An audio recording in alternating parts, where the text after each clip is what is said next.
এটা হচ্ছে আমাদের গ্রামের রাস্তা। আর গ্রামের রাস্তায় ধান, তারপর হচ্ছে তোমার ধানের আড়ি, হ্যাঁ অনেক কিছু রাস্তা চলতে ফিরতে এতটাই সমস্যাজনক যে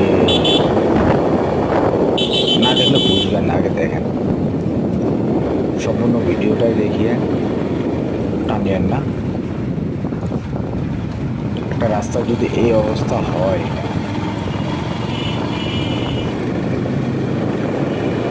কেমনে মানুষ চলাফেরা করবে?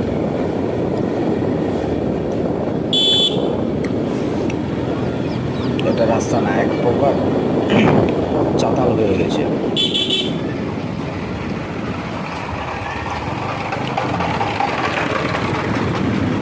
এটাই হচ্ছে আমাদের গ্রামের রাস্তা। রাস্তার কি অবস্থা!